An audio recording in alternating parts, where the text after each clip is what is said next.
बघा, आज मेळावा आम्ही या ठिकाणी लावलेला आणि आपण ऐकलंच असेल की मेळाव्यामध्ये ह्या सूचना दिल्या आहेत 50 ठिकाणी या ठिकाणी उमेदवारी चाचपणी करावी। 35 ते 40 ठिकाणी आमच्याकडे उमेदवाराची शॉर्ट लिस्ट आहे, पण तरीसुद्धा प्रत्येक ठिकाणी तयारी करावी।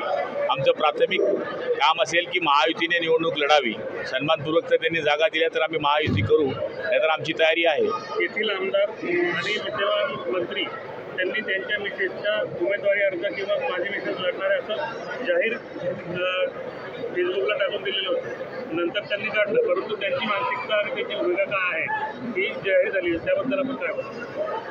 हे बघा, उमेदवारी जाहीर अजून झालेली नाही आहे। त्यांच्या म्हणण्याने जरी झाली असली तरी जोपर्यंत चर्चा होणार नाही नगराध्यक्षपदाचा उमेदवार कोणाच्या पक्षाचा होईल हे बैठकमध्ये ठरेल आणि तो त्यांचा अधिकार त्या काळामध्ये असेल। त्यांनी डिक्लेअर केलं, पण ते अधिकृत होत नाही जोपर्यंत एबी फॉर्म येत नाही किंवा महायुतीच्या चर्चा होत नाही तोपर्यंत आपण अधिकृत कसं पकडू शकतो। हां, त्यांना एकटं लढायचं असेल तर तो विषय वेगळा आहे। भुसावळमध्ये शिवसेनेच्या किती जागा लढवणार? हे बघा, आता जोपर्यंत चर्चा होत नाही आमची मागणी ही ज्या पद्धतीची असेल त्यांनी सन्मानपूर्वक जर आम्हाला तोडगा दिला, चांगल्या जागा दिल्या, आम्ही फार आग्रह नाही आहेत, आमच्या ताकदीनुसार आम्ही जागा मागू। इलेक्टिव्ह मेरिट ज्या ठिकाणी असेल त्याच जागा मागू आणि त्या आम्हाला त्यांनी दिल्या तर आम्ही विनाकारण आग्रही राहणार नाही, कारण की शेवटी भगवा फडकवणं हे आमचं उद्दिष्ट आहे। दिलीप वळसे पाटील म्हटले की 15 डिसेंबरला जिल्हा परिषदची निवडणूक होणार आहे, अजून निवडणूक आयोगाने काही जाहीर न केलं असतं, हे कसे काय जाहीर केलं यावर आपलं काय? हे त्यांचं व्यक्तिगत मत असावं। मला तरी वाटतं की हे त्यांचं स्वतःचं मत आहे, हे सरकारचं मत नाही आहे। बरं, आपले मित्र पक्षाचे किंवा आपल्याच पक्षाचे आमदार आहेत किशोर पाटील, ते बोलले की माझा भाजपवर कवडीचाही विश्वास नाही। त्यांनी जरी हे मांडलेलं असलं तरी सुद्धा शिंदे साहेबांकडे आम्ही हे मांडणी करणार आहोत।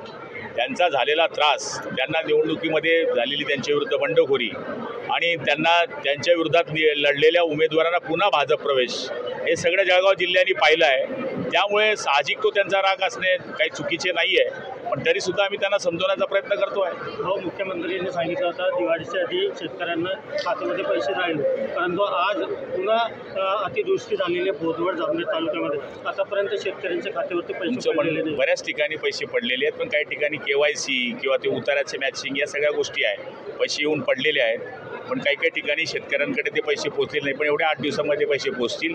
जिथे अतिवृष्टी झालेली आहे तिथे पंचनाम्याची सुद्धा आपण जिल्हाधिकाऱ्यांना सूचना केलेल्या आहे। त्यांनी जर पंचनामे करण्याकरता काय केलं तर उद्याच्या दिवशी परवाच्या दिवशी कॅबिनेट आहे, कॅबिनेटमध्ये हा विषय मांडला जाईल। एकनाथराव खडसे यांनी बांधावर जाऊन पाहणी केली आहे, त्यांनी सांगितलं ही जी सरकार आहे दिवाळखोर सरकार आहे, त्यांच्या खात्यामध्ये आता पैसेच नाही आहे वाटेला, असा खडसेंनी आरोप केला। अहो, केळीचे 400 कोटी या जिल्ह्यामध्ये आले, पावसाच्या पडलेल्या पाण्याचे पैसे या ठिकाणी आले, दिवाळखोर कोणाला म्हणावं?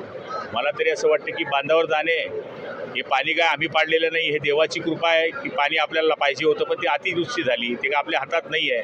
ते पण मंत्री होते त्या काळामध्ये, आपण काय केलं काही सांगायची गरज नाही, मला काय टीका करायची नाही, पण मला तरी असं वाटतं बांधावर जाऊन काहीच होत नाही, त्याच्या नांदी लागावं लागतं। ठीक आहे, चंदू देवाला प्रार्थना केली आहे की ते चांगले व्हावे।